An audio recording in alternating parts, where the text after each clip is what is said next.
Welcome to the Soul Revolution Tribe podcast, where we share stories, laughs, and even a few tears, but always a good time.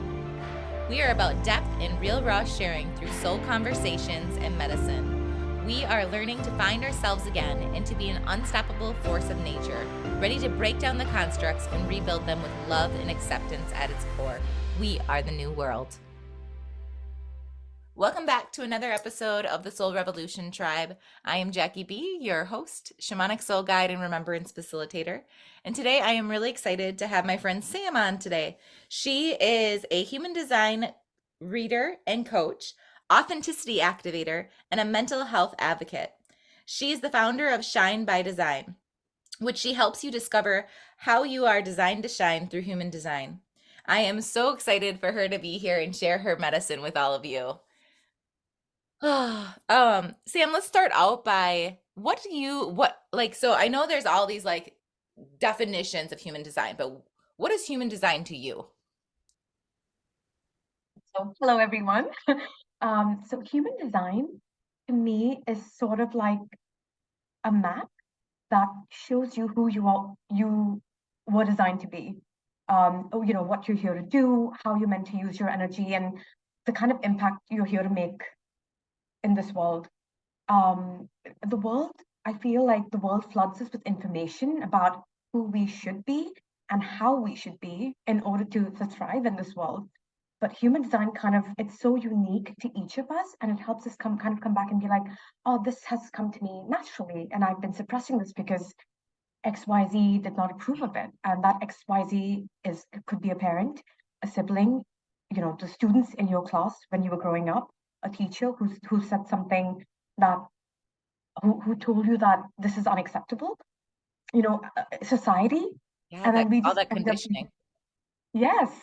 So I feel like for me, human design is like, oh, human design is here to remind me of who I am. And I get to embrace these parts of me, these gifts of mine, and I get to allow these pieces of me to shine in this world. Yes. Oh, I love that. I love that definition because I can feel it in my body. It's not just words. Like, oh, I love it. Yes. So, how did human design come to you on your journey? And like what started you being so passionate about it? Right. So in 2020, and this was like a few months after COVID hit Kuwait. So I'm out in Kuwait. Um, I was kind of thinking about doing RTT by Marissa Peer, but I was not sure if I wanted to invest all that money. And I found this lady in Kuwait, who was a coach. And I thought, okay, let's see. I wanted to understand more about it. And I did a course with her to do with public speaking because terrified of public speaking, but it's something I'm overcoming. Hence the reason of me being here right now. And she introduced human design was like a part of that 4-week course. And I thought, wow, I was so fascinated with it. It's like I pulled out my chart, I started to see all these elements, and she and an actual human design coach was brought into the course and was teaching us about things about ourselves. And I was like, wow, this kind of makes sense to me, especially that element of being a generator.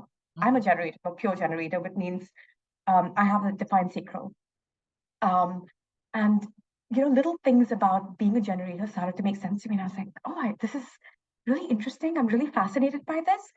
And I spent the next few months, I think about 8 months, looking for information on the internet, but I never knew how to embody it. So I hired a coach 8 months later. And I found myself like playing with human design with my friends, with my sisters, and I was like, this is so cool. And I was like charging a very tiny fee for like, hey, consultation, human design stuff.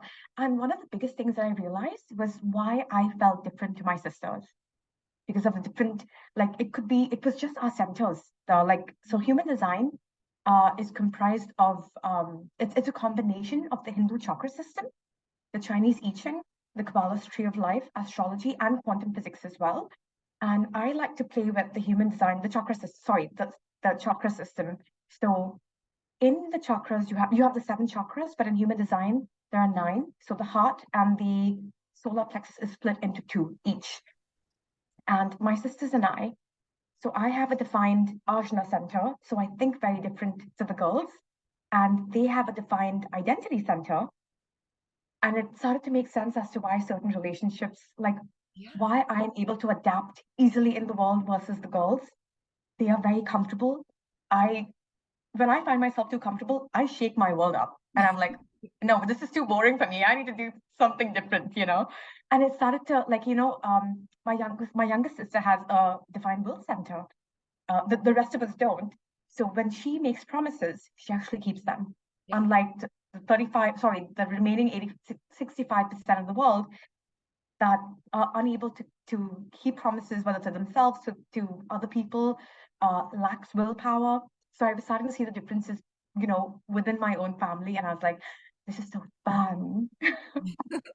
All of the different puzzle pieces start coming together because that's how I did it too, is like learning more about myself, and then how me and my sister are different designs. She's a projector. And so like how they intermesh, and how I'm strong in certain areas and she's strong in certain areas. And how where she I always say the undefined centers, like I don't know how your take of it. I hear so many people going, I can't do that because I'm undefined. Like for me, I'm like, no, honey, like that's a superpower. Like you don't realize, yes, there's a shadow and light of everything, right? The shadow side is you can be more conditioned, but once you know that, and you have that awareness that you actually bring in and you can channel this energy, and then you can actually do something with it versus just like projecting it back, and in like amplifying it and projecting it back. You can actually alchemize it into a way that serves wherever you are, the situation at hand. Yes, I love what you said about I don't believe that just because you have something undefined, whether it's a gate or a center, it just means that energy is not consistent. It does not mean you don't have it. We have all every like the gates and the centers. We have all of us have those energies. It's just for people who have it defined, it's consistent within them, and for those who don't have it defined, it's just inconsistent. Yeah, So, it's like and like almost like it comes natural to you if it's defined. And it's just but it's like I said, like I have defined centers and I have undefined centers. But in those, like it's like a learning curve of figuring out, okay, what's my energy and what's not. And then being able to, once you figure that out and you can be in relationship with that, like there's so much magic that comes alive with it. And I'm like, oh yes, I love this. the thing is, if you are around someone, so because I pulled out your chart before this call. For example, you have an undefined route and I have a defined route. So if you are someone, which is highly likely possible, where you might have all these brilliant ideas, but you seem to not take action on them, and then unless you're around somebody with a defined route, is where you suddenly feel like, oh, you have this burst of energy and you want to go and get it done, and you don't even know why. It's just even if it might not be something you've shared with me, it's just when I'm around, you just feel like getting things done, and it's happened. So my last boyfriend, it was such a beautiful tool, like with human design. I had his chart. I did his blueprint for him for his birthday last year. We had six centers three centers where we complemented each other each. So that's six in total. So for him, it was the fear center, root, and sacral that he was piggybacking off of my energy. And I was piggybacking off of his identity, his heart, and his emotional center. And it's almost like we completed each other's energies in these six centers, that we felt that we could just take on the world together. Everything was so effortless.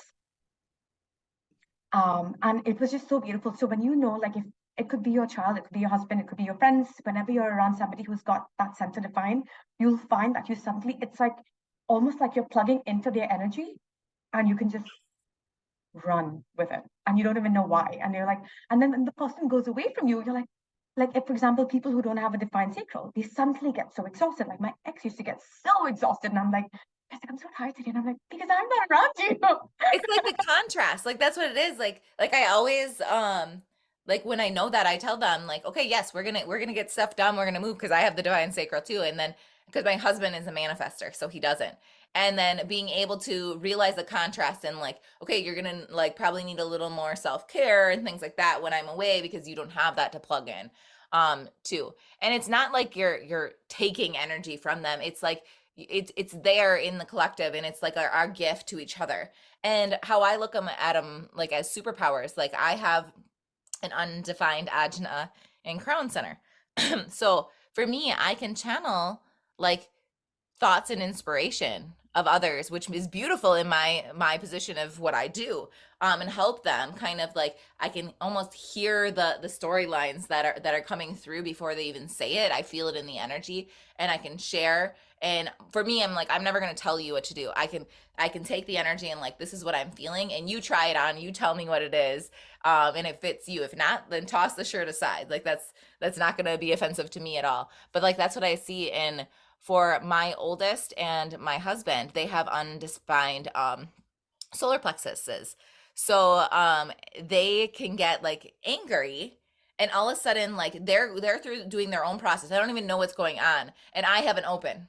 Like I have it undefined. So all of a sudden I'll start getting angry at them and irritated, and I'm like, and like before I didn't realize what was going on, and we were feeding off of each other. And then now that I know that, it's like, okay, is this mine? And a lot of time, no, it's not. Because if you aren't aware, what happens is you take it in, and then like you amplify it, you turn up the volume, and then shoot it out like 100 times worse. And then I realize, okay, so this is not mine. And then I tune in, and I'm like, okay, so is it his? Is it my husband's, or is it my son's? And then I can meet them where they're at, and like help nurture that piece and let them express it and get it out, which has been a beautiful healing aspect as well.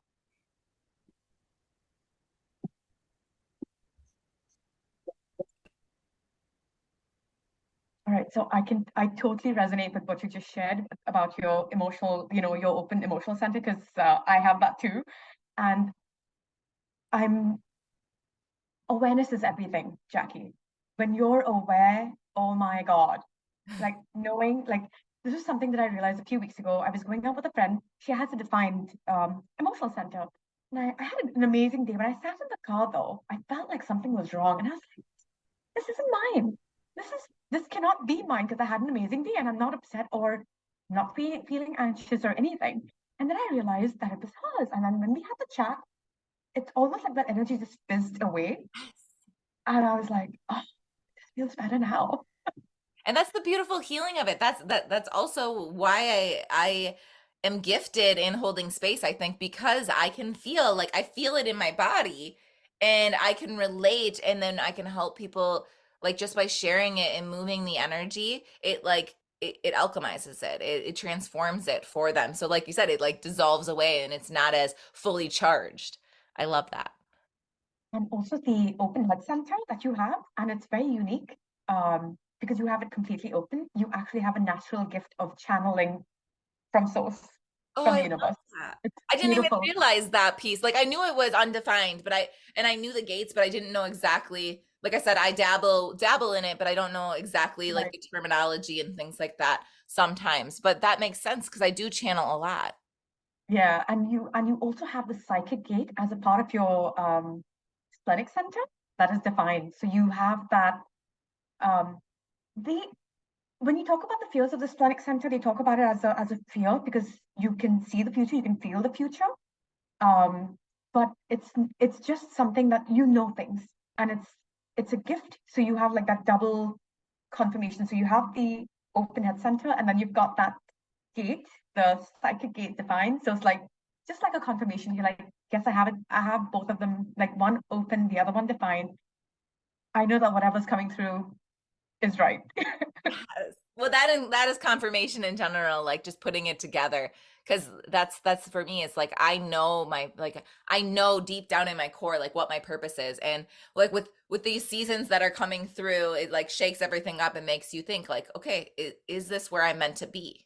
Like, is this meant how I'm meant to be? Like, especially like this last year, I honestly think like astrology wise, like the everything's lining up to literally shake the foundation. So when we're entering this new age of next year, like we're ready, like we're prepared for this new changing space where we're allowed to shine and thrive. And to do that, you have to kind of crumble the foundation to be rebuilt in that aspect. And so for me, it's like all of these like doubt things come up because that's like the deep disappointment wound is like part of my core that I've been navigating, and realizing like I'm exactly where I'm meant to be.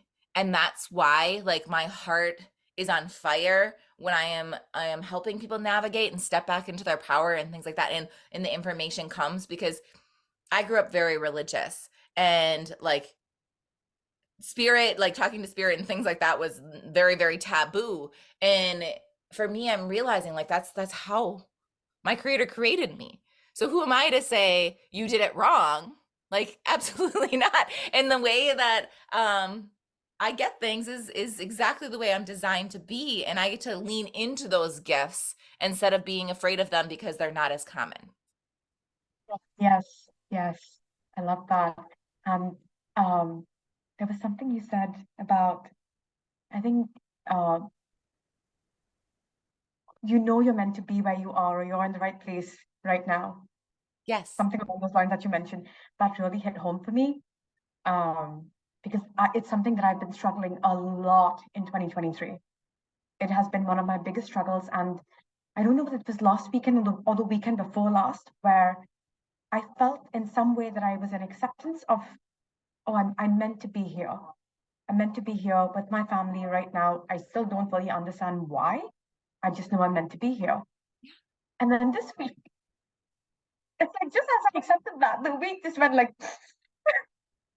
Well, it's like it's dual-sided, I think. It's like so we just went through like the Leo season, and Leo season's all about like the heart and like connecting into what the heart truly desires and what the heart does not, and in alignment with that and aligning it with our thoughts, with our mind.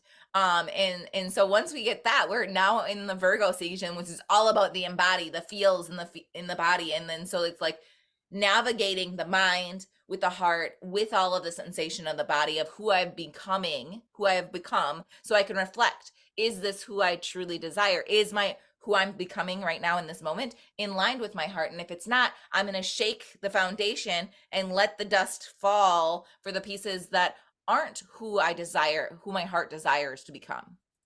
And so I think a lot of that's coming up, and it's like it's almost like a booty kick this year of like, okay, I'm ready. Like let's go. No more procrastination.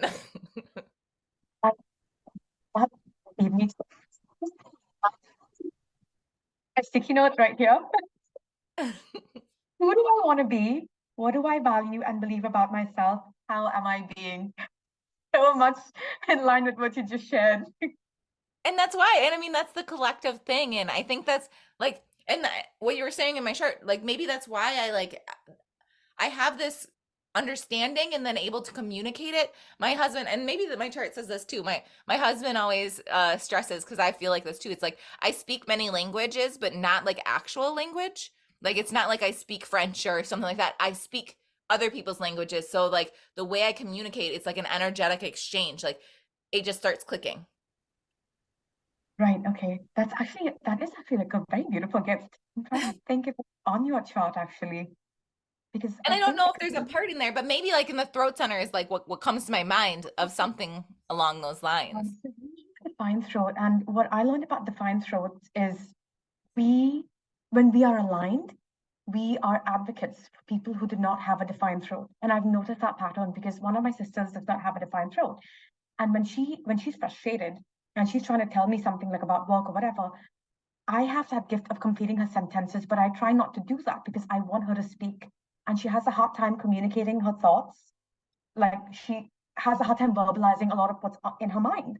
Yep. And so, what we as people with a defined throat are here to do is to be an advocate for the people who are unable to express themselves.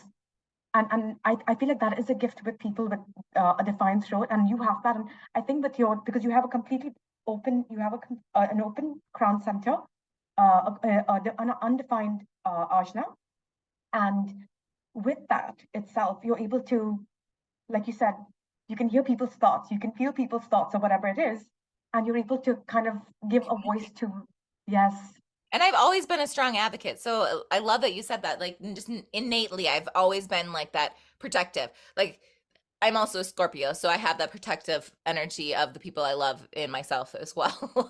but like I love that you, the way you worded that. Like I knew that concept, but the way you worded that is beautiful, because that's what it is. It's like I help people express their thoughts, and I help them express their emotions.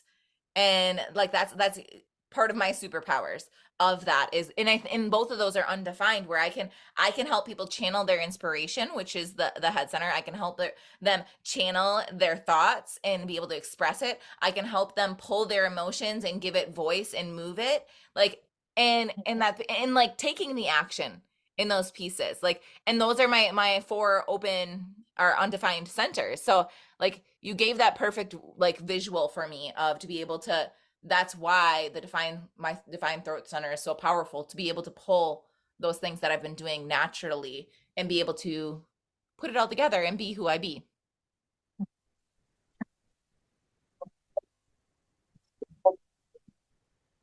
Okay. So we have Um, Mercury retrograde. So if there seems to be a little pauses here and there, that's we're dealing with that with the tech, but we're making it happen. yes. It's when I was messaging you earlier today, I noticed that some of my messages were not going through, and I was like, "Damn it, Mercury, is that you again?" I always say, like, okay, so once again, awareness is key. So if I know that, then I can anchor in and I can ground my energy and be like, nope, it's okay. We can adjust this. I'm not letting the situation dictate what I'm creating.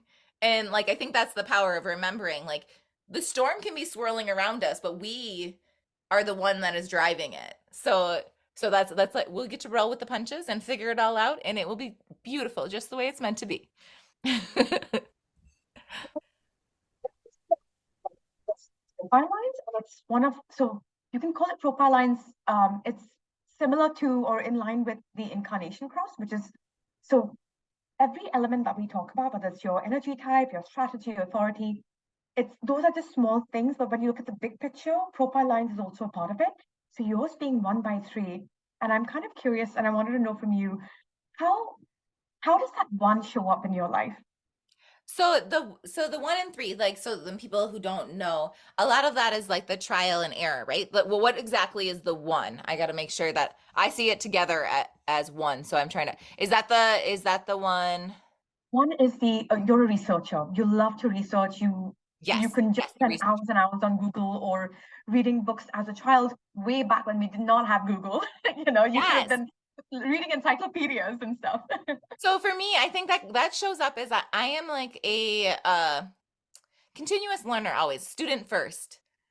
Yeah. You know what I mean? So like I'm always thriving to evolve and comprehend things from all different angles.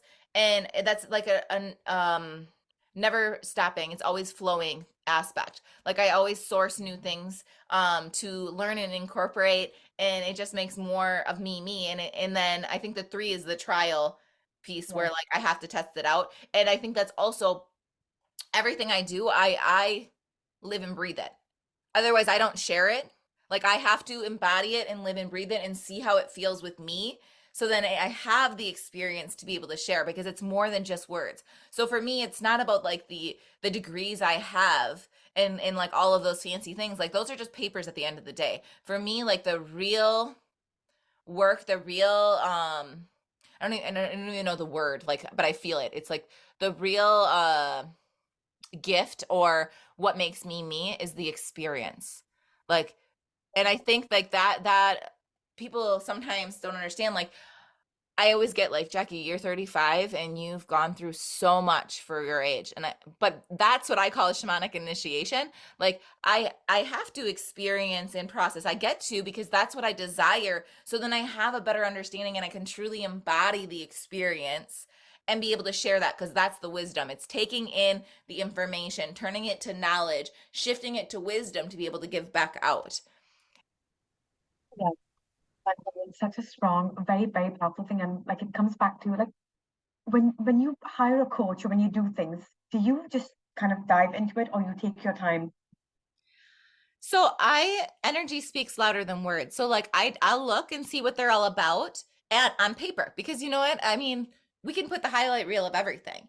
And but I trust, I my big motto is soul leads, body guides, mind aligns. So for me, it's like I get the soul nudge to start looking at something, and I trust my soul to guide me where it needs to be in that press, to lead me into that aspect.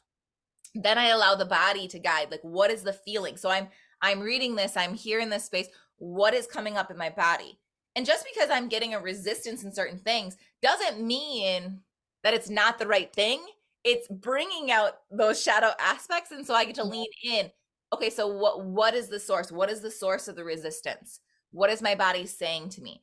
And then I have the mind align and put all the pieces together. Then I get to integrate. But first I allow the soul to lead me, and then the body to guide, then the mind to kick in that order. Because sometimes the mind likes to jump, like that's normal. And you get to say, I love you, but wait your turn, like get back in line in that space. And also allowing myself to pivot too. For example, like I've shared this on the podcast before, like with shamanic breath work, I actually was looking and I was researching. I had no clue about what shamanic breath work was. I was researching different breathwork programs because I practice breathwork, but I've never been like in a certification. And I was in a stage of like, oh, you need to have somebody's permission to be who you are. And like, I mean, we all go through those stages. So I'm like, okay, so it will give me some more framework and more understanding, more perspective. Because I think that's why I love to learn. It's not that they have something more or an expertise that I don't hold inside of me.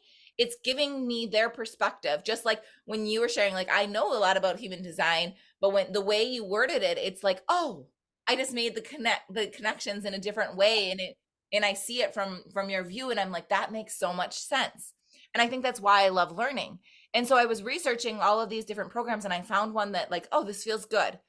And I went to like submit the application a couple times. You had to write like a paper, and like of why you wanted to. And every time I went to go write it, I like got this resistance, like I don't know what. I'm like, okay, is this my self saboteur like stopping me from moving forward? Is there a fear in here? And because I'm very very self aware, I've been self aware most of my life, which sometimes kicks me in the butt because like I know, but then like my body's like no. And so it's been this navigating, learning how to play on the playground.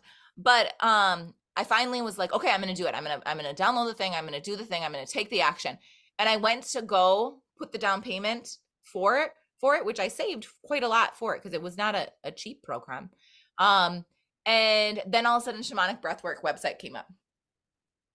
And instead of being like, oh, okay, nope, I need to go to whatever, I stopped and I kind of laughed at myself and I was like, okay, thank you, soul, for leading me in a different perspective that my mind thought that we were not going. And my mind wrapped around and aligned to this finally, and everybody was in coherence. And then I went that, and then the soul's like, nope, I'm going to throw you a loophole. And then I leaned into that, and then I got a full body, like, yes. And that's also like me being a generator. Like, I'm like, okay, I got this full body. Yes, this is something here. There's something here. I don't need to know. The mind doesn't need to know all the whys. Like, I got the yes, and that means the alignment piece. And so I'm like, okay, so there's something here. And I kind of went through and I was like, yep, I'm doing this. This is where I'm supposed to be. And it's such a beautiful practice and something of who I am. And like, of course I would be calling these things in, and they're calling me. Like, I'm answering the call. That's all it is. Like, it finds me. And I think all of the most beautiful modalities that I've cultivated is because of that. And I have this very intuitive, like innovative spirit. Like, so I can take something and I take somebody's perspective and I make it my own and put my own intuitive twist. Like I said, you said I was like a channel of that. And so I bring down the information and like make it my own little flavor of it. So no one could ever do exactly what I do. Like, because that was a fear too, is like in my past, like I would share my passions and then and be so excited because I when I'm passionate about something, I was saying this earlier, my voice goes up, my volume goes up, like I talk millions of miles because it's my heart, it's literally flowing out of me. And I will drive my sacral, like my sacral center will give me all the energy to put all the things. But I've had people take that and then claim it as their own and move on and kind of leave me in like the dust type thing, or at least that's my experience, that's how I felt in it. And I had to realize though, like, that's okay, because that was a learning lesson for me in my own boundaries of that, of really being like, if this is something sacred to me, is, even though I'm excited, like making sure that I'm in aligned before I share it with the world and set my boundaries around that. Like, maybe not everybody is meant to be right here in my heart right away. Like, you know what I mean? Like, so navigating that part of the world, has been huge in my whole learning journey as well.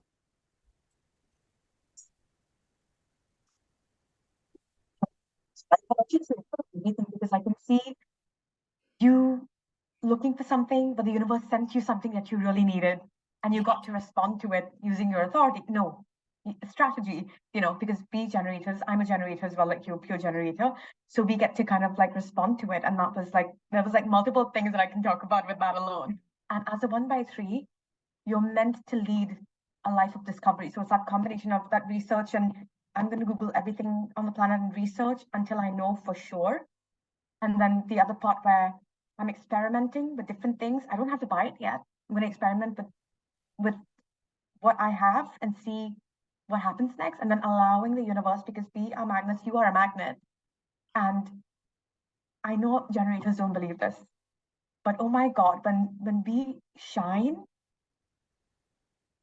we're like, I don't even know. I can see this image in my mind of what, like, we're like a magnet. It truly is. It's like a magnet with everything that you desire just being magnetized to you.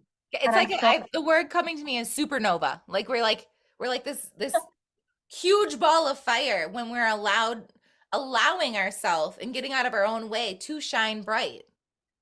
yes, yeah. And I love that so much. And one of the things that I wanted to share is when we, like, as a generator, yes, we are meant to respond, but it doesn't always mean like kind of like sit back and wait for things to show up, because things are always going to show up in our reality. It could be opportunities, people, invitations, whatever it is, and we get to respond to them. But it has to be like, if it's an idea, don't act on that idea until you see what's the word I'm looking for? Something outside of you that says, "Oh, I was thinking of this," and it's shown like Yeah, the universe like has shown mirrored it. back to you. Yes, it could be a friend bringing it up to you, and you're like, "Oh, wow, that's weird because I was thinking about this earlier today," or something on the internet shows it to you. Probably the whole AI thing. I don't want to even go there, but that happens sometimes. And then I wait for it, like you wait for it to show up, and then we go like, okay, so I've seen two. What's the word for it? It's not a witness. It's I was trying to think of this word earlier today too, and I cannot remember it. Um, Like experience. observe. Something shows up in your reality, telling. Like deja vu, or like your intuition piece that it clicks. Like I words sometimes escape me. Like there's not enough human words for the feelings that I have in my body sometimes. So I go through this spiral of like I don't like it doesn't have a word. Like, I'm trying to like. Okay, so when you want something in your life and someone else is experiencing it, it's like, what is it to you? What is that thing? So like the jealousy or envy type piece, is that what you're talking No, about? Like no, no, no. It's like, for example, I want something and you get it, and you are the you are the example, and not example. That's also the the wrong word. catalyst almost like you are like because that's what it is. It's like you're a mirror of it and like so you're pretty much Shows up in your experiencing. reality, right? Yeah. Yeah. Yeah, and like that's how sometimes like I feel is like because our inner world is mirrored in the outer world. And so when I want something and somebody else has it, it's like okay, I see mine what you're doing. It's almost like and I think it's the might be my 1-3 that does it. It's almost like I get to experience it without getting to experience it. I get a taste of okay, do I truly want that? Like of that piece. Like, oh, I just Like you could respond like, okay, do I want it or do I not want it? Because I had something similar happen to me in the last 2 days, and I was like, yeah, yeah. So I try to be. I'm very mindful with the words I use. I try to be mindful with the words I use. So instead of saying I can't afford this right now, I was like, this is not a priority right now. I did not, even though it was a very small amount of money. I'm like, I don't have time to kind of even go through this course right now. And it was something to do with cameras and on your iPhone and stuff like that. And I was like, oh, I wanna buy this program. It was $29. And I was like, nope, it's not an investment I want to make right now. It's not a priority right now. Let's focus on something else. So I very nicely said, thank you, universe, but no thank you, not right now. yeah. And I think that's also you hit a point that I always say, like, because people are like, I have to wait for the respond, or even like projectors, they're like, I have to wait for an invitation, so I'm just supposed to sit here and twiddle my thumbs. Like you're always getting invitations and things like, and for me, I respond to energy. Like that's the big thing is like I'll feel it, I'll receive it, and I'll feel it, and then I get to respond to what I'm feeling in that aspect. So asking by asking questions like, can I share my view on this? Or can I give you a bit of advice on this? So you're creating that invitation by asking the right questions. And then sharing your viewpoint. But I totally get when how a projector feels when they share their perspective or an opinion and it's not received. I have 3 projector channels, so I have a lot of projector energy. And when I share things, it is never well received unless the person actually asked me like, hey, what is your view on this? So I learned to kind of create that invitation for myself. So I'm like very strangely strong generator energy, but also almost equally strong projector energy. So I feel the projector struggle. But I'm learning this because I learned about my channels only this year. So I'm working on creating those invitations for myself. And I'm like, okay, unfortunately, Samira, you're gonna have to create that invitation. Did not give your advice because it's never well received. And even that, I noticed that I'm very good with one-on-ones versus a group setting, and I'm starting to understand why because of that whole projector aura. But yeah, it's like it's penetrating. Like my sister is a Yeah, projector, and we've been navigating those things too. It's like our generator side is like that warm, welcoming space, but you still have those almost like probe type pieces that go out in that. So I can totally understand that too. like my energy. Oh my God, yes. Love my generator energy. I love that so much. But that projector, little bit of actually no, I can't even say it's little because it feels really big sometimes. Um, and multiple occasions where like I like projectors see things before anyone else does. And I see it and I'm like, this is gonna happen. And then it happens, I'm like, well, I didn't receive the invitation to share that. And sometimes I do, like I've actually said things like, guys, watch out for this. And I'm watching in slow motion as the accident happens. And I'm like, I just said to watch out for it. But at the Like, same point, it's like reminding ourselves, like we we can plant the seed, but like the if the lesson's meant to be, it's meant to be in that yeah, process.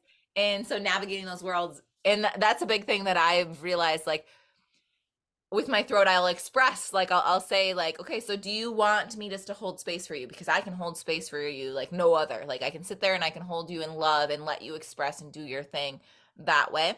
Let you pretty much like, I think that that's probably what I do is I let them tap into my expression channel. And so like they can express that way. And or do you want me to be like your cheerleader and like be on that dig it all up, and like we're like literally going to be like the excavator of pulling everything out so it could be out in the open? Or do you want my guidance? Like, do you want my perspective? Because I try to clearly state that, so then I'm not assuming one thing and they're assuming another, and we're not meeting each other's needs because we're not communicating. And I think that's the Gemini energy in me too, is like communication is huge for me. okay. And I love your energy so much, Aki. Like I was feeling really shook the last 2 days. You know why? I don't want to mention that on the call, but when I had like this 5 minutes of just letting it out of my system to you. I don't know what it was. It was just a chat, like literally boom, boom, boom, typed away, sent it to you. There was a massive shift in my energy. I would have loved a hug. I think I received your energetic Yes. hug, you know? And it was like I realized that in the just literally next 3 minutes, I was like, oh, that's good. I feel better already. I feel nice. Whatever negative energy I've been carrying with me since yesterday morning is it's like I was in a cloudy, like a smoked room, and the smoke just went out the window, and you were that window, or you opened the window for me or something, you know? Oh, I love that because that's So literally how I funny. feel. Is like I just want to like my energy literally like extends and like wraps around people and just surrounds them in this love and like lets everything like dissolve and alchemize, and it's like I'm safe. Like everyone says that, like I don't know why I feel so safe with you to just pour out my like deepest secrets and I've never told anyone this before. And I think it's just my energy of like that Oh, I have something to share on that. It's because of your open emotional center. that makes sense too. Yes. Because so I never understood why there are certain people, really strong men. I'm not saying that men shouldn't cry, but I've actually had really strong men who've cried in my presence, and two of them actually told me like, I don't know why I'm crying, and I'm like, I didn't realize until I started diving into human design, and I was like, holy shit, emotional soul cycle is open. So nobody knows why. I don't know why. They didn't know why, but they would just naturally break down because they feel safe in your presence. It doesn't matter how old they are, it doesn't matter where they're from, but certain people, they could be the strongest people on the planet, like emotionally super strong. But when they're in your presence, there's something about your energy that makes them feel like, I feel safe with Jackie. I Hmm. feel safe to let this out. And then when it could be a very small, simple topic, and then next thing you know, they're letting it all It's out. like I am like holding them in this space where they know that they're not judged, they're completely loved, and they're allowed to be all of them. Like I'm here to hold all of you, not just I don't want just the highlight reel of who you think I want you to be. I want to be all of you. Like I want you to be Yes. in your full presence, like raw, transparent, vulnerable, and that's okay. Like and I try to lead by example of that too. And so sometimes like I even when I'm feeling like a complete total like mess and like my Gemini mind like keeps spiraling and like all of these thoughts, like I always say, like it's literally like I have a conference table and everybody is there and they're like trying to shout over each other sometimes, and I just have to be that like motherly love of like, enough, I love you all, like take a deep breath, everybody will have a turn, but when we yell over each other we cannot get anywhere, so let's go around the table here one at a time. Like that's how I feel my energy is sometimes. Your open head sense, another thing that I wanted to share with you is highly likely you'll have like, and this is most likely when you're out of alignment. So yes, you have all these because I find that any center that is open, and this is my experience, it's my point of view, where anyone with an open center can model a defined center. Yeah. So you are, like you mentioned earlier, you're very creative, you have all these ideas, these thoughts, but when they kind of flood in, write it down. Write it down before you take action. And if when it shows up when it shows up in your reality, go like, oh, okay, I wrote this down. I knew this came to me a few days ago. Do I want to take action? Do I want to respond to this or not? So it was just something that popped in. I wanted to share that with you. And I I think that's love that because that's kind of what I do, because I have all this information that comes in and inspiration, and like I'm so passionate about like making a difference in the world and in that spaces, and I'm like also very intentive of my energy, and there's only one of me. Like so like where am I most passionate about, and leaning into those spaces and allowing the other pieces to trickle in, like they can be sprinkled in throughout, but like this is like the core of what drives me moving forward, and I have all of this wisdom and things that can come when it's needed, like when the invitation's there, when somebody asks for it, then I have it. Like let me pull that out of my back pocket. I don't know why I've learned and gathered all these tools, but I know that they're for a purpose. yes, yes. And if there are any kind of negative thoughts that come in, because it's open, you're completely open. Think of it like I almost see it like the 0 to 7 years child Yep. who just absorbs everything. I feel like people with an open head center is almost the same, where you could just take on, like, you could be sitting next to your son is thinking about KFC or something, Cheesecake Factory or whatever. Sorry, I'm just throwing out American restaurants that are available in Kuwait. And you'll be like, I don't like Cheesecake Factory. But why am I thinking about it? It's because you're thinking about someone else's thought. So being mindful of that, especially when it's anything negative, because it's highly likely not yours. And especially if it doesn't feel good, that's your cue, and that's where all the not self theme shows up in different areas of your chart. And that's something that, like, again, when you're aware of your human design, you know what to look for. Like, as a generator, when I feel frustrated, it means that I'm out of alignment. How do I get back? What am I doing right now that I'm not excited about, or what makes me feel satisfied? How can I do more of that? Or even with your centers, like, okay, I'm thinking, my mind is on overdrive. Why am I thinking this? Is it serving me? Is it not serving me? If it's not serving me, it's got to go. But I'm not saying also to shove, like, if you're feeling anything like any negative emotions, like fears or you want to cry, we have to feel our emotions. That's Yes. something very, very important. A lot of people, like, I love my mom, but today I had a moment earlier today and she's like, you have to be strong. And I was like, Mom, I'm always strong. I just wanted to sit with you and I just wanted to cry. Well, and that's the thing. That's a society like program that I always address too is like, why is expressing my emotions weak? I think that's the strongest one of my characteristics that I can allow myself to feel in a world that tells you you can't. Like for me, that is strength. And I had to rewire that program because that's the thing. Like even when it came to mourning my mom, I caught myself in that pattern of like, I have to be the strong one. I'm the glue. If I fall apart, who's going to hold everybody else? And I heard those thoughts in my head and I go, no, because I get to be strong, so I get to be raw and authentic of my process. And it's okay to let my guard down and feel all my feels.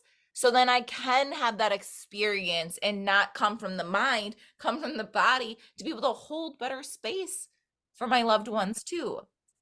Yes, but it's important to share with people that make you feel safe. Yes.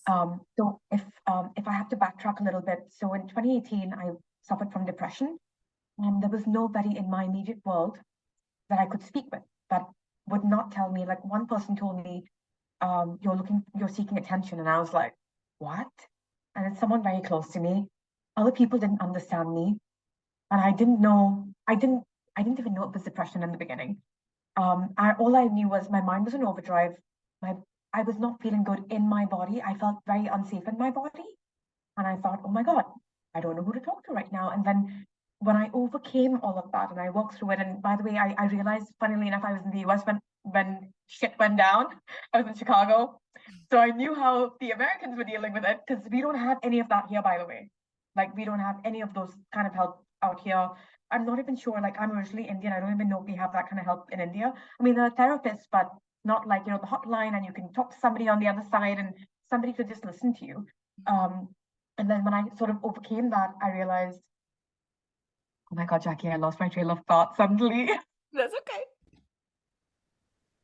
Yeah, so it's important to like not judge ourselves and shame ourselves for feeling these feelings because they're meant to be expressed and processed in a safe space. So it's important for us to be around people who won't judge us and make us feel small and tell us things like, "Oh, get over yourself. Why don't you wear your big girl knickers?" Or "Why are you crying at this age?" Or whatever it is. Like the basically making you feel like, "Oh my God, I'm starting to feel shame for crying right now," or Yeah. I. I feel like it is a shadow in some way, and we are suppressing it because It is. It is. it is. That's part of it. Is like we bottle these things up because we're told it's not appropriate. So we'll put it in, Yeah, and the body goes, okay, she doesn't want to feel this. She doesn't feel safe to feel this. I'll hold on to it. I'm gonna put it right here in my rib cage. I'm gonna hold it here. Then we go through life and we hit another thing that causes similar emotion, and then it like triggers that, and it almost like opens the window, like we were talking earlier, and then it brings it out, and then we'll feel a little bit more like nope, and so we just keep stacking and stacking on top of it until we're ready to actually feel. And that's what I believe true shadow work is going through and taking the layers and loving on yourself and meeting it with the love and compassion, not that it's there as a ugly boogeyman. Like no, those are actually beautiful parts of us that we thought were not important or valued because of the frame of reference our mind was at in those moments. so that's something big for anyone with an open emotional center. I just wanted to share that because I think it's really important. And that makes Actually, it's sense. important, not necessarily for someone with an open emotional center. So yeah, Yeah. So what about like so I so in there you see a lot of information on different things. So if you have like an open route like me, what are the things that you would look for in that center? Like for that, because you hear a lot of people talking about the emotional center or the identity center or the throat center and things like that. But like the root, you hear like it's the action center, right? And like the rest like in that space and finding like that burnout pieces. But what other pieces from your perspective is big for that center?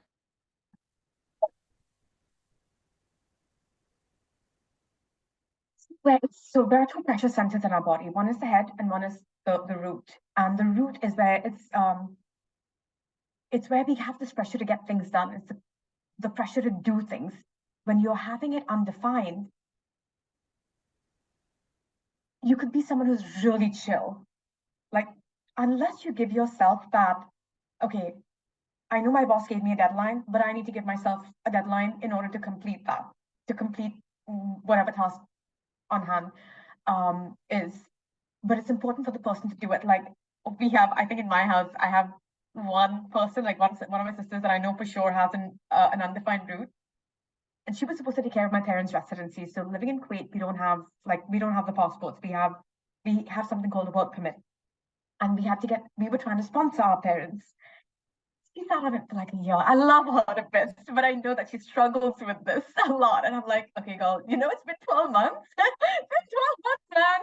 Where are we with this? But me, on the other hand, I have a defined route. So I'm like, go, go, go, self-motivated. I'm like, okay, I set my own deadlines. I know that when I put my mind to doing something, and it's multiple centers that actually have this, oh, I'm going to do this today and I want to achieve this today. So with a defined route, you don't need someone to nag you. You just know you have to get it done and you just get it done. With an undefined route, if a person with an undefined route is hanging out with someone with a defined route, they either are motivated to get things done or motivated to finish things that they have started, or they put too much pressure on themselves and then they get burnt out.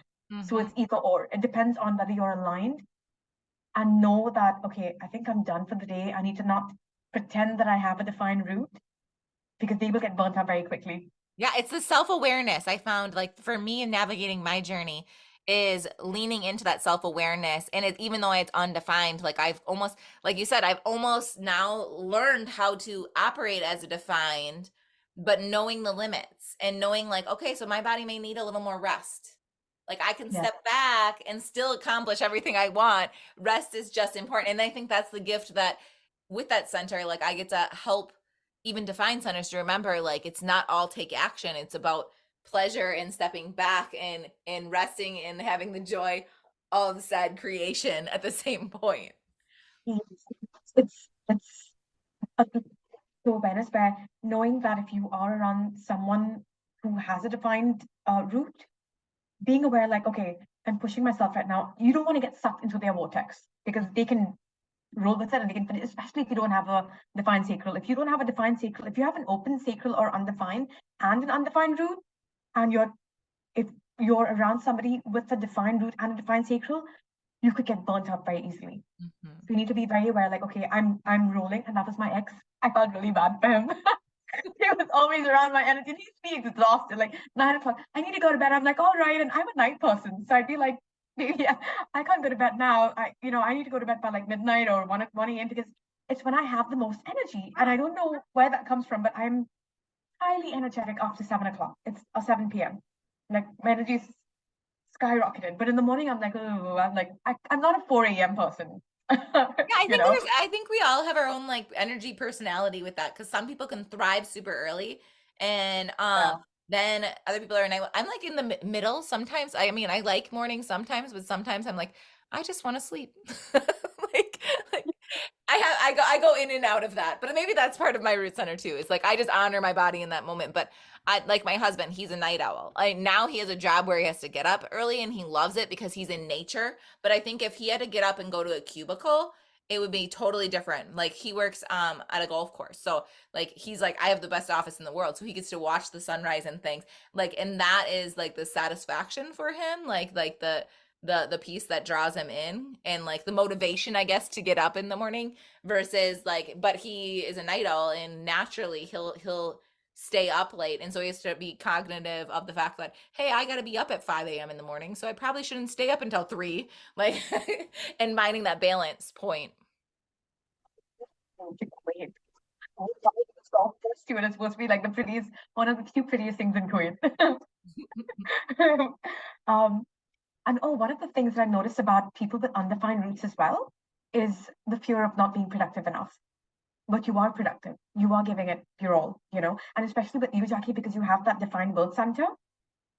So it almost feels like two different things. It's like a collision because your will center is saying, I'm gonna get this shit done. But your root is like, chill out, Jackie. We Oh, can I do this love that you tomorrow. said that. Because I totally could resonate with that. Time in the world, and you'll be like, oh, you're like, but the will center is like, because honestly, I think two of the most conditioned centers in human design is your will center and your emotional center. Actually, no, someone could probably say no to that, but I think these are the two highly conditioned centers in human design. But the will, I feel like if I had to label them or number them, the will center is so powerful. So your will center rules your root center. Well, and I think that's what it is.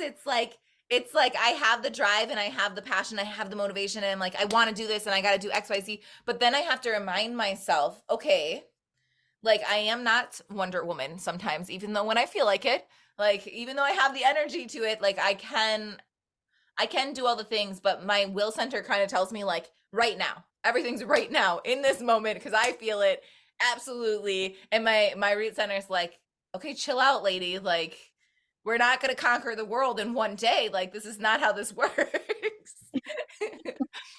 Yes, especially because with that open head center, you've got all these like million ideas, and then your will center is like, oh, let's take action on this right away. And then your root is like, oh, I'm tired. And one of the things, I don't know if you feel this, but do you feel that you have to earn relaxing time? I used to.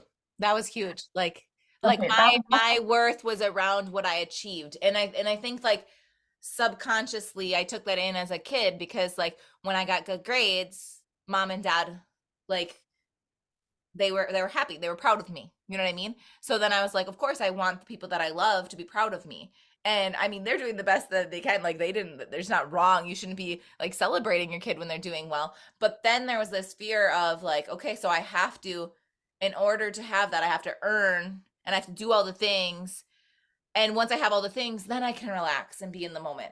But then I always like I think that's my with the open like head center, like I always have something going on where it's like, okay, no, we'll relax later, we'll relax later. And I think that that's when the root would get burnt out and then I would get sick or something would happen and I'm like, no, I'm done. Like my root's like, nope, I'm gonna make a situation where you have to slow down. yeah, yeah, and it's again coming to awareness. Like I can link everything to awareness. I think it's one of the greatest things in our life. If only people knew. Hmm. When you're aware of something, you get to consciously shift it and take action on. Okay, if it's not working for you, you get to like move it, and because you are actually living in alignment by sharing that. You're telling me that you're living in alignment because you're no longer feeling like I have to earn Yeah. relaxing time. I get to give myself relaxing time. I had an amazing day. I just want to relax at 4 o'clock versus going to bed at 9 o'clock or feeding myself to spa time or whatever. Like I'm worthy just because I exist. That's one of the things I always say. I'm worthy just because I exist, and so if my body's asking for it, it gets that. Like everything will unfold exactly the way it needs to be. My mind will try to tell me, no, if we don't do this right now, then this is gonna happen. But I always say, like, where's the proof in that? Like, there's always another option. Like I'm done looking at just one door. I know there's multiple, and I'm going to honor my experience in all parts of me and show up as all parts of me in that space. And I think like that comes with the awareness. Like I've always had that awareness piece, and even when I was doing it, like my mind was like, you're doing this. Like, but then I would override it because I was like, this is what's the expectations and this is and I think hearing the thoughts, like people didn't even have to say things, Yes. like, but I hear how they're proud of me and oh, she's gonna go somewhere and blah, blah, blah. And then I took that in, like, and I love how you said, like, with my open crown, it's like I'm like a little kid taking in like a sponge of the world, like, because that's how I feel sometimes. And then like I'll have these roller coasters, even though I hate roller coasters in real life, like my body does not like it. But like that's how I feel sometimes. I'm on this emotional roller coaster, this mental roller coaster in this spaces. And I'm learning how to enjoy that. There's nothing bad about me. Even those things like when I have the awareness and it comes up and I go, oh, well, I'm not very fond of the way I'm responding here. It's I get to love myself because it's trying to do the best it can. We're on a roller coaster. You can't, it's like trying to like bake a gourmet dinner on a roller coaster sometimes. Like it's you're doing multiple things and just allowing myself to ride that space, and when it settles, then I can move and trusting whatever is meant to be is meant to be. Yes. Oh, that was such a great lesson for me, Jackie. Thank you for sharing that.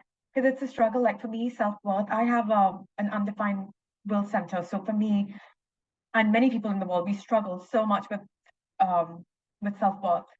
And I need to remind myself sometimes that Sam, what you've done so far is it's enough, it's more than enough. And you are worthy just because you exist. And I have to tell myself that a lot more.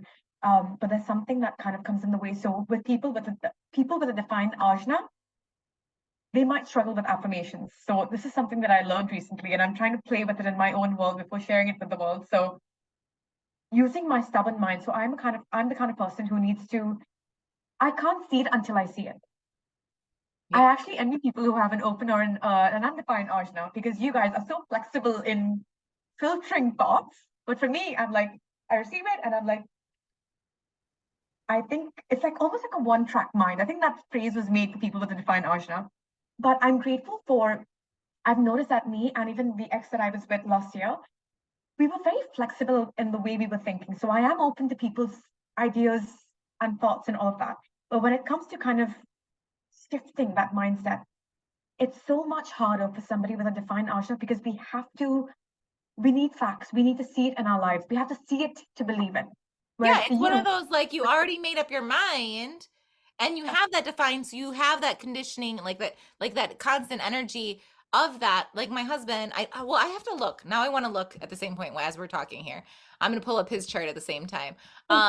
Because like he's got that Sagittarius energy, which is very like I have my beliefs and not that you can't change his mind. He's open to that. But once I have that, then it takes a little bit for him to decide, okay, I hear you and I'm trying that on and I guess I can relate to that.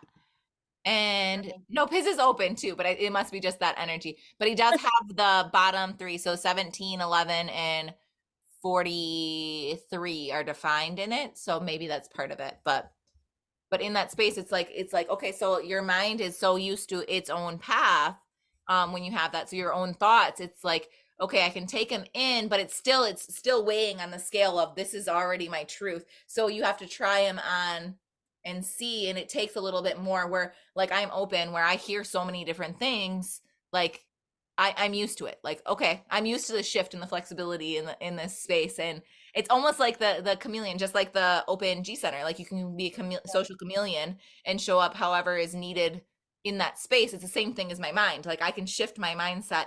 And I think that's also part of the reason why I can speak other people's languages. Like, you know what I mean? Like I can meet them in their mental the way they're talking to themselves. Like I can meet them at that space of where they're thinking already. And so then I can help stretch, but in a way that's comfortable. Like you don't want to like completely overstretch somebody and overwhelm their whole system. It's like baby steps. Like just step out of the circle, dip your toes in the water a little bit, then you can jump back, take some breaths, and like realize that you're not going to be attacked by sharks in that space.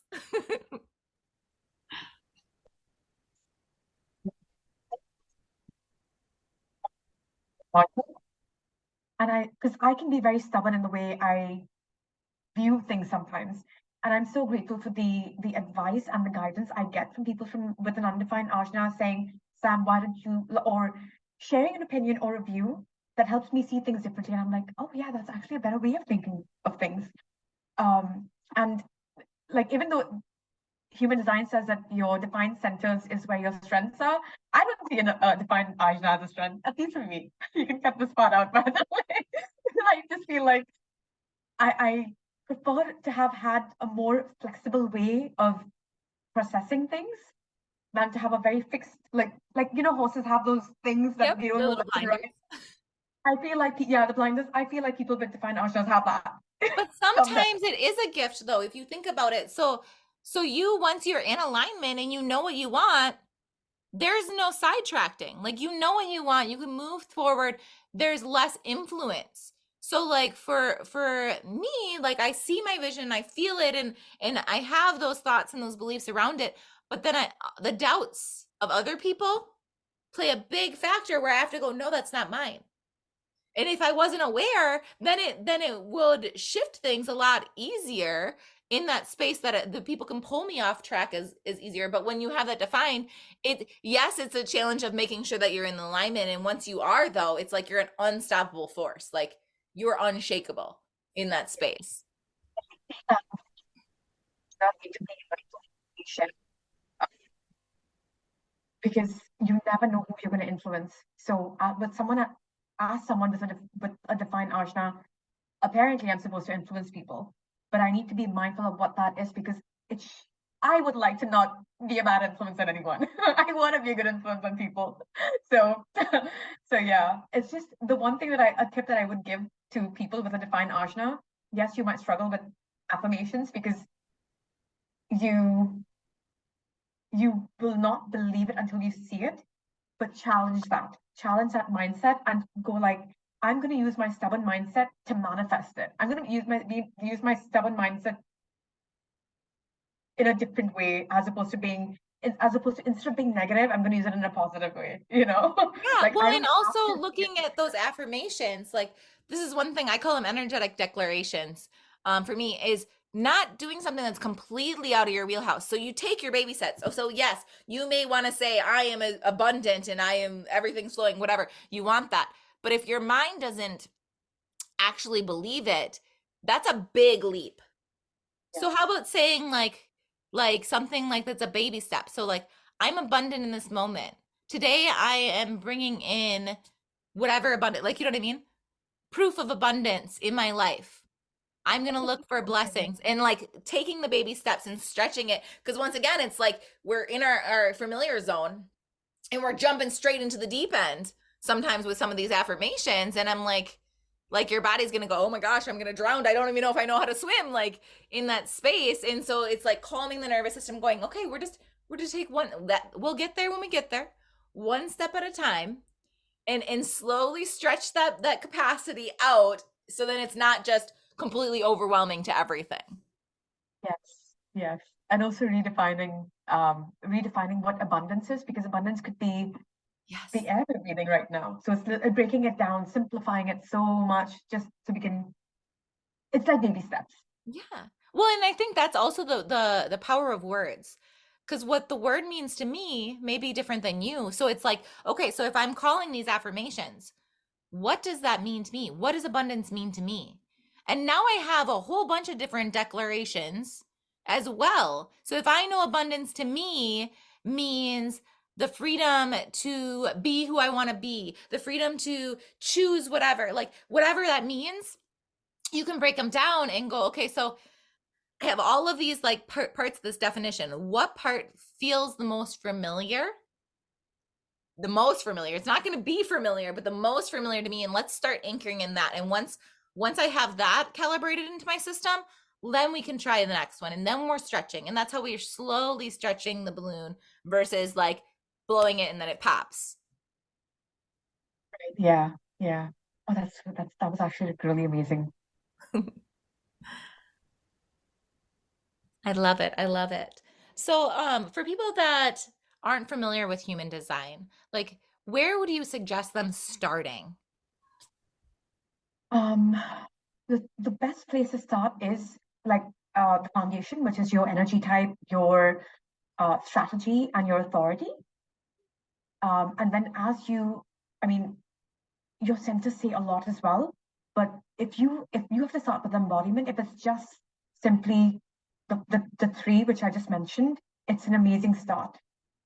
Because I've had a recent my readings for this year have been mostly manifesting generators. So I always tell them, if you have to embody the energy of being a manifesting generator, start with making a list of all the things that you're passionate about, because you're multi-passionate. Write it down. How do you want to bring this into your day to day? You're a multitasker as well. What if you have to create, if you're not employed, obviously, like one of the girls that I've been working with, she's not employed. So I'm like, okay, you're at home, pick 10 things that you want to achieve in the next 2 hours and try to be an energizer bunny bouncing around all of these. How does that make you feel? Um, Going to strategy. So if you're a generator or a manifesting generator, actually, no, let's say manifesting generator, they have two. So it's um, wait, it is responding.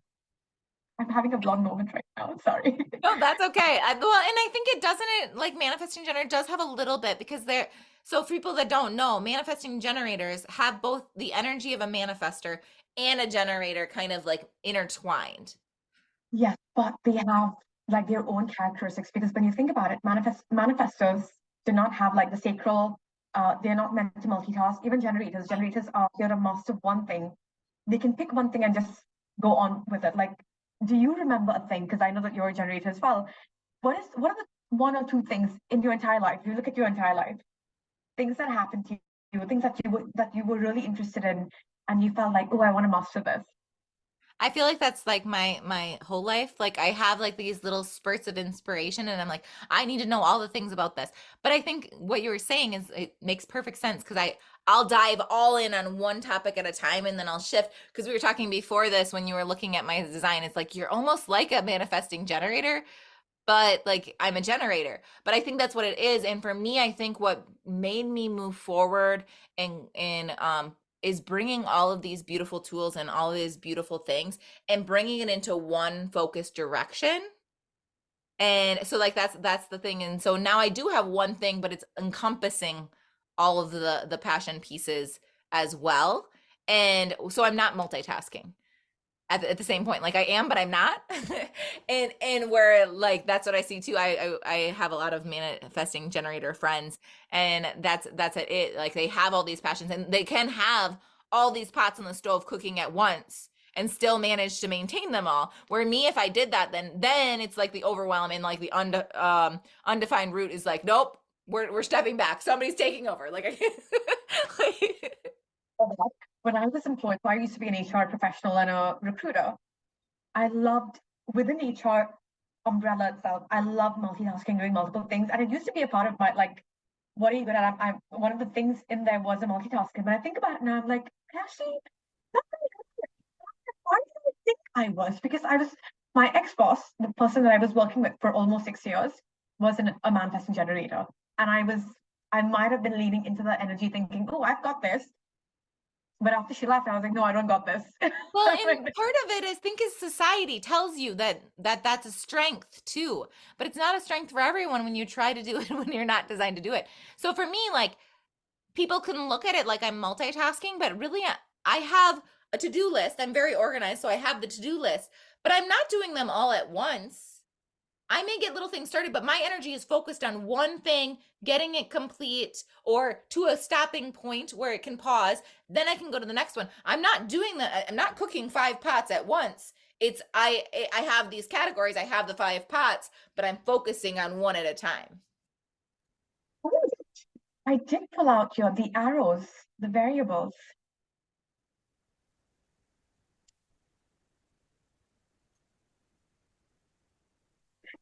Try this because it says that so your top left arrow is how you digest life. Mm-hmm. And it says that you despise structure. So you don't need structure in your life. You're more of a big picture person. So like you said, you could Yes. make a list and you kind of tackle it, but your mind, like you're going by memory and you're like, oh, I know I have to do these things in the day. So you kind of maneuver through your day. And that's exactly what it was. I used to Yes. be super rigid and like I have to follow this structure to a T and I hated it. Absolutely hated it. And that's why. So now I have like my non-negotiables like okay, Jackie, like this is like me talking to my root center like okay, we we've got to get these things done. Like this is non-negotiable. Like this is what's going to happen and that's like the will center talking to the root center. Like I'm not going to make you do all the things. We have several on the list, but it's okay if the other ones go to the next day, but these are the ones that have to get done. You can decide on what way it goes, but this is like that's like literally the compromise that I feel in my system. It's like I don't care how it gets done, but I'm surrendering that piece. I don't have to micromanage that piece. I am trusting you. However it needs to unfold, as long as it gets done at the end of the day, I'm happy. And I think that's been the huge shift in my alignment too, is what makes me feel more free, is because I have that adjustment. Like I have to be able to have the flexibility to move with the energy that's going on in my system as well. what it is. It's like you don't need a set, for example, you don't have to finish something at 1 o'clock. You're flexible with your time. Like, okay, I started this. I know, like when you mentioned earlier that you start something and sometimes you feel like you don't finish it. Because in that moment, I was like, that's a very manifesting generator thing to do. But then there was a science behind where you were going with that. And this makes sense because this arrow is like, no, you don't have to do, if you don't want to complete it now, it's fine. You can come back to it later. Um, you don't have to eat like 1 o'clock doesn't have to be your lunchtime. You can have a snack and snacks throughout the day and you'll still be fine, you know? And sometimes I'm like, oh my goodness, it is 6 o'clock and I haven't ate anything all day. But my body is like, I don't need it right now. Yes. And other Yeah. days it's like 8:30 and I'm like, okay, what I'm starving. Like I just go with the flow of whatever it's meant to be in that moment. Yes. And the top arrows, right? So your awareness is strategic awareness, and it beautifully complements us because you don't need a list to get things done. Your mind remembers information very easily. So it's almost like I decided that I'm going to do this, and you will remember somewhere you you just know, and you're like for me, I have to see it. I have to make that list because I'm a very structured, like my brain is very Yep. structured, and this started to make sense to me when I pulled out my chart. I'm like, holy shit, I can resonate with this because I need lists and then I have to strike things out as I go through. But for you, it's all in here, and you beautifully tackle everything you need to do in that day, whatever it is. You recall information very easily. Like for me, I have to see it. I need repetition. I need repetition. Like, that's how I learn. I have to like. I remember when I was a child, I had to like learn one sentence or a paragraph or the concept, and not like I had to read it multiple times for it to get into my brain. But for you, it's like you read it once, you're like, I understand the concept. I'm good. I'm good with Well, that. and You that's know. the thing. You said it right there. It's like for me, as long as I understand, and that's why I ask a lot of questions. People think like when I was younger, they would be like, Jackie, just trust, stop asking so many questions. But for me, it's to get the deeper comprehension. I'm looking from all different sides because once I have the concept, I can run with it. Like I don't need to have all the details. Like I feel it in my body and I am embodying it and I'm learning along the way as long as I have the concept. But I have to have the space to be able to ask said questions so I can anchor that piece. And then it's like I can apply this in many different areas because I understand the principles of it. Right. Yes. Yes. Yeah. Oh, I love it. There's so much, and that this is what I always say. Like, I human design is one of my passions too. I love it because it's so much like so much confirmation and understanding of how we're functioning and the way we're designed to function and why we feel that. Like for me, frustration because that's my non-self center. Like when I feel that frustration of okay, so this is the self check piece of like okay. I feel this. Where am I out of alignment? Like, what is not, what am I going against myself? And it was beautiful because as a people pleaser, like I'm a recovering people pleaser. So I notice like when I still have those tendencies and I get that frustration piece come up and I'm like, okay, let's check like what are my motives? What are my energy behind why am I doing XYZ? Okay, I see where I've override what I actually desire to make Yes. somebody else happy. So I can go, okay, how can I find the balance of still getting the things done, but still honoring my no or wherever it needs to be and communicate that clearly. And once again, like that, I think that's the throat, like the communication piece in that. Just be honest, like we're gonna shift, our energies are gonna shift. And like it's just being honest with that and expressing it and don't just thinking it because I think like I said like I've been told like I'm a human lie detector my whole life and I think that's what it is because people won't express to me but I can hear it like I can feel it in their energy that they're not in alignment or whatever but they're afraid to say it to me or whatever and for a while I didn't know what that was. I thought it was a me thing and I was like, okay, so am I feeling resistance to this? Like, is this connection like because I'm doing something and I'll like reflect and really know it's because and it has nothing to do with me a lot of times when they're pushing back. It's a lot of their process I'm trying to figuring out and navigating in that space. And I'm like, it's okay if I'm not a priority, I don't have to be a priority. That's fine. We're living two different lives. But sometimes like I can feel it's not that. It's not that. It's like when we get in our own way because we're like I feel those fears too in that space of like okay, so I feel the emotions that are tied where they really want this, but they're creating those things and so I can sit there and then I can lean in and say, "But you got this." I know you can do it, and I know this is what you desire. And so letting them come to their own conclusion, though, in the same point, like, I'm not going to make you do anything. Like, that's not my job here, but I'm going to hold the mirror for you to decide when you're ready, and I'm ready and waiting. So that makes sense. And they want to save themselves, help themselves, right? Yeah, well, and Yeah. I think that the sound cut out a little bit, but I heard you like they you want them to save themselves, and I think that that's also a lesson that I've learned in my life is I'm not here to save anyone.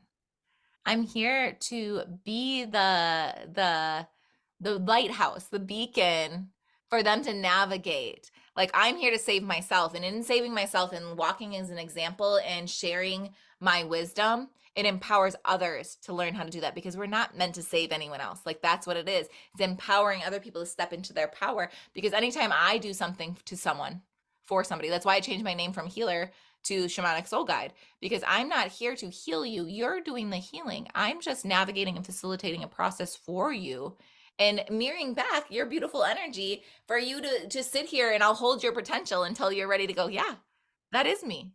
Okay, I see it now. So much. And that's something that you find in human design as well. And that's why when I teach human design, it's always going back to I see human design as, or human, your blueprint, your map is a map. It is a map of who you are. That is equal to authenticity. And that's what I like. I'm here to teach people. And we we humans are constantly looking for, like, what is my life purpose? Our life purpose is to be our true selves without, outside that conditioning, and not really caring about what people think about how we show up. I mean, of course, legally, I'm not saying wear knickers and walk out on the streets, but I mean, I like being around people who are goofy. And Mhm. like when you talk about, empowering people, I love that, because when you are being you, you're giving permission to others to be themselves. You're giving permission to other people to empower other people more. And I love that. And that's like this something so, like, it's something I want to do, and I want to teach people And so you much. are doing it. And you are doing it right now, and you're bringing it to life, and that's the biggest reason why I wanted her and you guys to hear her medicine, because she gets to be out there. She gets to shine bright, because she is making a huge difference in people's lives, and her name gets to be out there, and I get to bring her to your world. Because she's absolutely incredible. From the first day I met you, like I said, I feel energy before words come out, and then I'm like, this is a beautiful soul. Like, absolutely, I want this person in my life. It's the same feeling, by the way. I think we met through one of May's programs or something I back think either so. this January, and I was watching you and May riff off on each other on some different topics, and I was like, I love Jackie Pudgy. I mean, I do have this thing, so I think it's something that I have overcome. Like, I've come a long way from when I was a child. I have authority issues, and I always thought it was this country, but actually it might have been my father. Maybe it might be a combination of the two. The thing of Arabs are superior to me, or my father just gave that feeling. So I think it's two in one.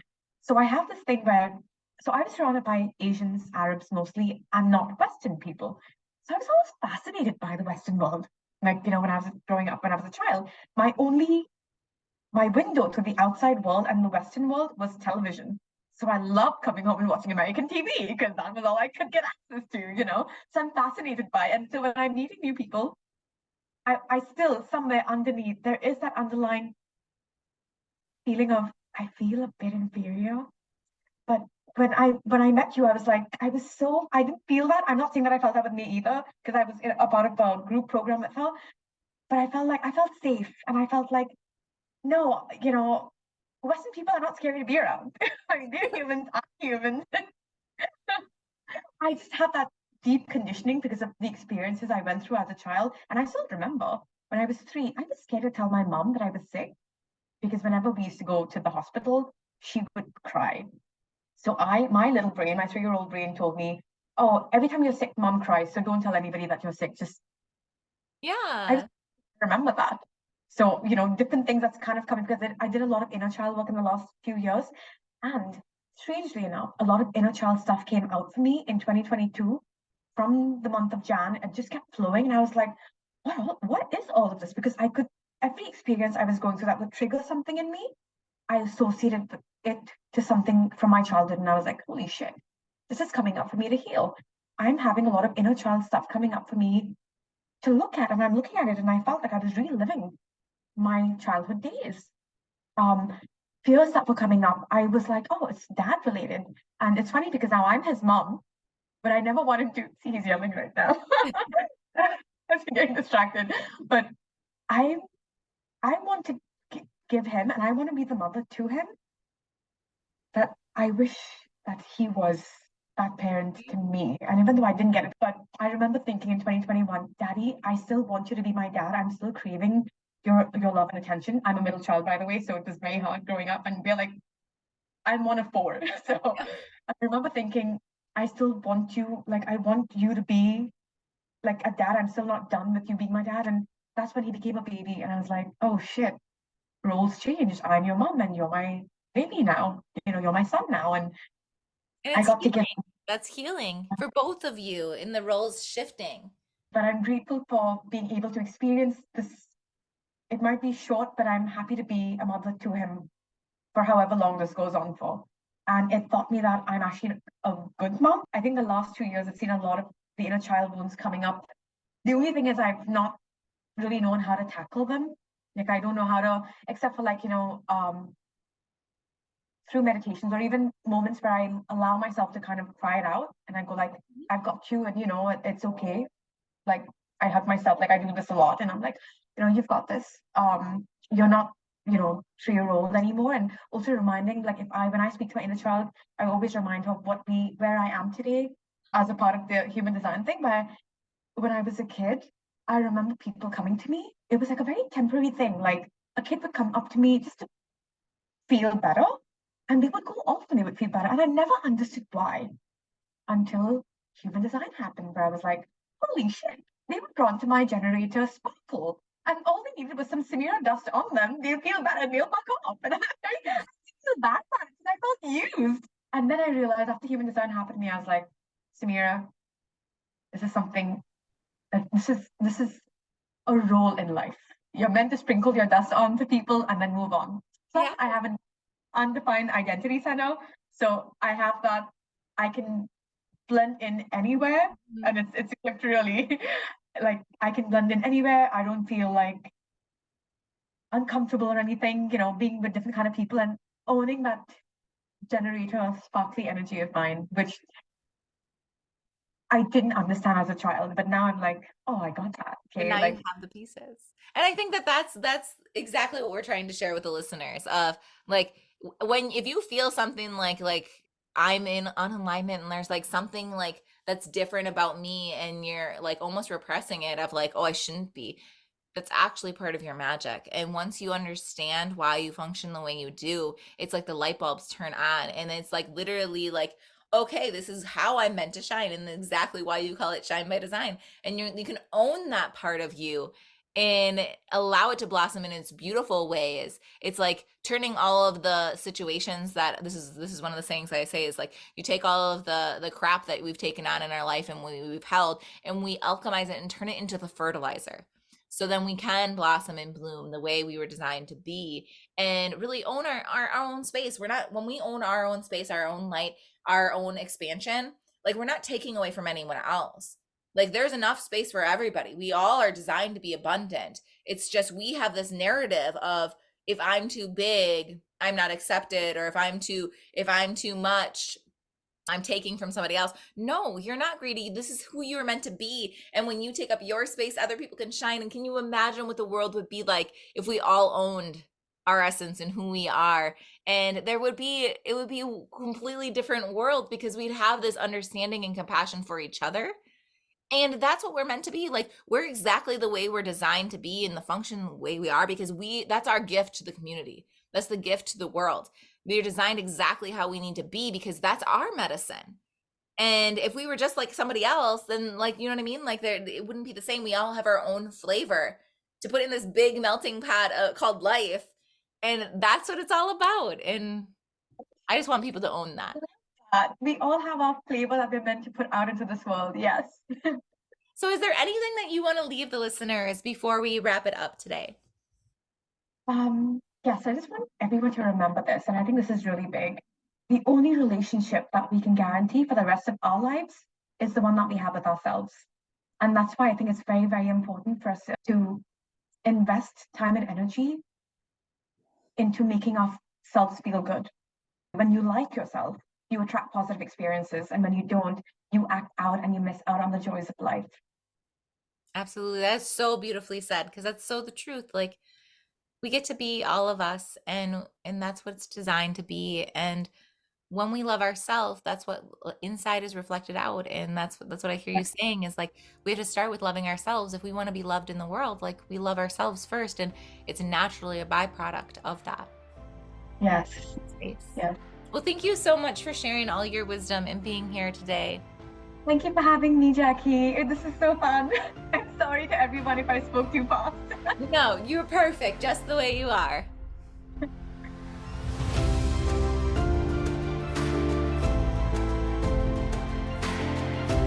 Thank you for listening to this episode of the Soul Revolution Tribe and being part of our soul family.